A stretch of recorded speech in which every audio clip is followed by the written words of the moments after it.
नमस्कार छात्रों, अब समय है भाषा भारती पाठ 1 से संबंधित कार्य को उत्तर पुस्तिका में करने का।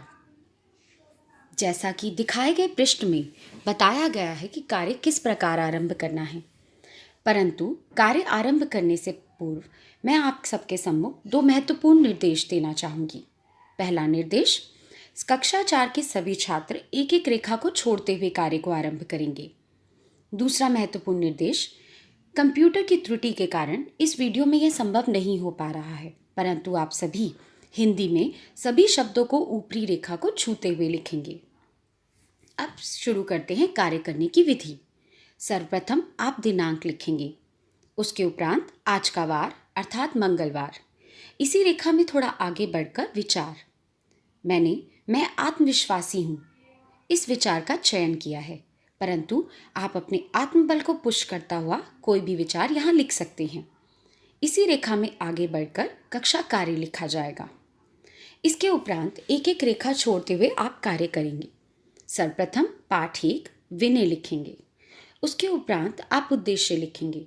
इस पाठ से संबंधित उद्देश्य है ईश्वर के प्रति श्रद्धा का भाव जागृत करना। इसके उपरांत शब्दार्थ। इसके उपरांत आप 2 रेखाएं खींचेंगे और 3 कॉलम्स का निर्माण करेंगे। पहला कॉलम शब्द कहलाएगा, दूसरा अर्थ, तीसरा पद परिचय।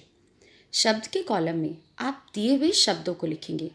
आपकी अभ्यास पुस्तिका में बहुत सारे शब्द हैं, परंतु उनमें से मैंने केवल 5 शब्दों का चयन किया है।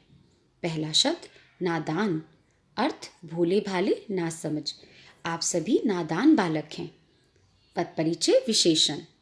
दूसरा शब्द विनती, अर्थ प्रार्थना। हम सभी भगवान से विनती करते हैं। पद परिचय क्रिया।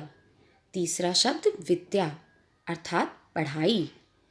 पद परिचय भाववाचक संज्ञा। चौथा शब्द शीश, अर्थ सिर। हम सभी शीश झुकाकर माता पिता को प्रणाम करते हैं। पद परिचय जातिवाचक संज्ञा। पांचवा शब्द दास, अर्थ सेवक। पद परिचय जातिवाचक संज्ञा। इस कार्य को भी आप एक एक रेखा छोड़ते हुए लिखेंगे।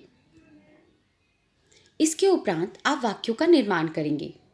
एक वाक्य मैं उदाहरण के तौर पर बनाकर दे रही हूँ। प्रभु नादान बालकों को विद्या का वरदान देते हैं। जैसा कि आप सबको दिखाई दे रहा है, नादान मुख्य शब्द है जिसको मैंने अलग रंग से लिखा है।